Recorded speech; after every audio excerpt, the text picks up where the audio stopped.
Okay, well let's move over to the Middle East a little bit. So I don't know if you saw this. This is pretty breaking news that I just heard earlier this morning from Alistair Crook, that the Israeli Defense Minister Yoav Galant is being fired, is Oh, getting sacked. I don't know. So okay. I guess you haven't heard this yet. And I haven't heard the this. I had heard something, maybe that was right preliminary to this, that Netanyahu and his people were getting fed up with the IDF for, I guess for dragging their feet. I think they probably, if they had had their druthers, the IDF would be in Lebanon already. right. And it's not. I don't think the IDF openly disobeyed, but they just keep on dragging their feet and say, "Oh, we got to first do this, got to first do that," and that's probably why he's gone. They're going to get somebody who's just Yeah, more I'm not 100%. obedient. I think they're in the process of it. I think this is Okay, like all they're right. having this. I'm not 100% sure, but from what I understand is that Yoav Galant is out, and this new person from the Knesset, Gideon Sar. I don't know if you know who he is. No, I don't. He's coming in. Well, basically, from my understanding with Gideon Sar is that his whole deal is that anybody that attacks Israel, their punishment is they lose territory, and that we're going into southern Lebanon. And it sounds Uh, like that kind of just what we're saying, that Netanyahu wants this done. And so, of course, when you look at it, it's like, oh, well, of course, if Israel attacks other countries, it doesn't mean anything that Israel ever lose territory. It's if they respond, and then we'll go in and we'll take, parts of Syria and more parts of Lebanon and probably all of Gaza and the West Bank is the idea. Um, but the other thing as well that Alistair Cook brought up that we've talked about before is there are certain deadlines that Alistair Cook was saying there's approximately 3 weeks, maybe a month left of decent weather for the Air Force to conduct what it's going to do, to be able to conduct operations effectively.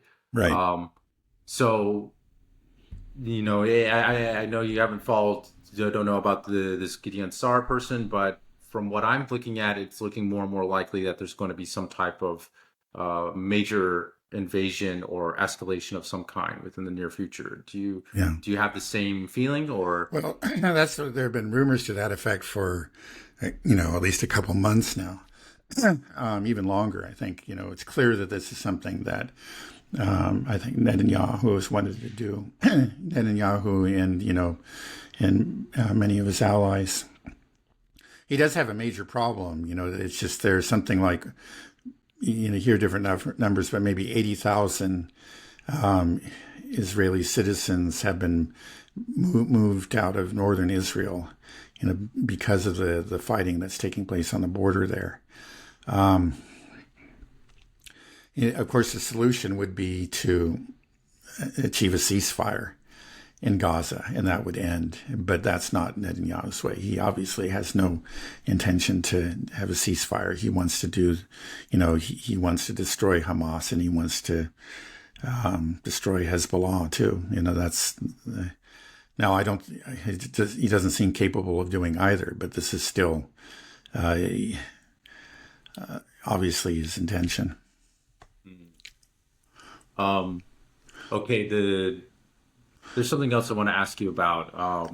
What's the deal with Ben-Gvir and this army that he has? Does he have like a proper army militia? Because I saw some videos of Ben-Gvir just handing out M16s to settlers. They're just Yeah. lining up, and these Right. guys are like a legit army now, right? Yeah. Well, they're right. It's part of what I was talking about earlier. It's just that there's always been this sort of this extremist fringe in Israel, but the settlement of the West Bank has just given them much more strength. These settlers go on rampages, and there may have initially been some attempts to really clamp down on it. I think even there were from time to time to rein them in, but these settler movements have grown larger and more extreme over time, and now clearly they've moved into the mainstream because they have Ben-Gvir as the security minister, if I'm not mistaken. So they have somebody right at the very top now. Yeah, and he is. That's what I've heard. He has his own militia. I mean, we're seeing that. We saw a manifestation of that during that mob attack on the detention center to release the rapists. There is there are clearly growing fractures within Israeli society. These forces are for real. They can't replace the IDF, but who knows where we'll be in the long run. Do you know how big this militia is? I heard like tens of thousands of That people sounds right. now. Yeah, I don't know the details. I'll have to admit, I just don't know the details. And I guess they're mostly in the West Bank. If there's a settler army of Ben-Gvir. Yeah. In my mind, this is terrifying. If you are living in the West Bank, we both have been to the West Bank. That all of a sudden you have there's 700,000 or so settlers living there. Now they're armed to the teeth, and they've already killed hundreds of Palestinians in the West Bank. It could be over 1,000 now. I don't know the exact number. They even killed an American citizen just a week ago. And I have a feeling the settler army is going to be unleashed on the West Bank once all hell breaks loose. Like for example, when the invasion happens in Lebanon, and Iran gets involved, whatever, I think the settler army is going to be unleashed, and what they're going to do is cleanse the West Bank. That's what I'm thinking. Yeah, no, there's a real danger of that. We'll see. I haven't seen signs. Again, typically what happens, and this has gone on for many, many years, is like the settlers will do something crazy. They're armed. But they'll kill Palestinians. They'll cut down their olive trees. They'll seize a spring or whatever. And if the Palestinians attempt to resist, they simply wreak more violence. And then if they need help, though, when they get themselves in a fix, the IDF comes and supports them. Mm-hmm. I mean, that's it. That's just sort of been the story. It's just the IDF is clearly on their side, and they know it. And, that's why they're there, and that's why they can behave with impunity. Right. Now, I haven't heard about any. I don't think there have been coordinated actions in the past, but you're right. It could happen. Like if it's clear that Netanyahu and his people, all these believers in the Greater Israel, which again is really most of Jewish Israel, they want to take the West Bank, and I'm sure that the settler and militias will play a role. Yeah, they may do it in coordination with the IDF. We'll see. No, it's scary. I'm just afraid that there's going to be some type of massacre. It's just an onslaught. I mean, the thing that's different about the West Bank as opposed to Gaza, like we said, is that the settlers are heavily embedded within the West Bank. So you can't just carpet bomb the West Bank like you're doing to Gaza. So what I'm thinking is more likely going to happen is that these settlers are going to rise up now that they're armed to the teeth with U.S. weaponry. They all have M16 assault rifles, and there's tens of thousands of them that are armed to the teeth, hundreds of thousands. And they might just pour into places like Hebron or Nablus or Ramallah and just commit massacre.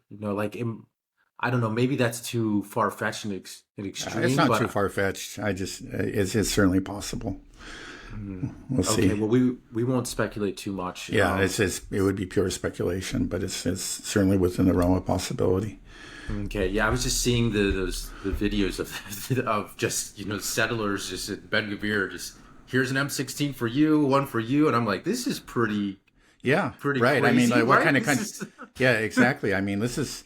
It should be rather eye-opening. Again, the Americans always give their ironclad support to Israel, but scenes like that should really raise some eyebrows here. Right. These are U.S. guns. Why my taxpayer money going to? Well, wait a second. What kind of country are we supporting? Just like that whole, rape incident and the clear public support for it should have raised eyebrows. It just didn't get anywhere near the coverage that it should have. I mean, I think it was extremely revealing. There's clearly an effort to kind of draw the veil over Israel so that on the part of major publication news outlets like the New York Times and the Washington Post. They just will not let us. Occasionally a little something will get through, but then it's always said, well, every country has its problems and the Israelis are working on it. But, incidents like that tell you that, no, this is not a normal country. This is not just an incident. This is we're looking at, the terrifying face of the new Israel.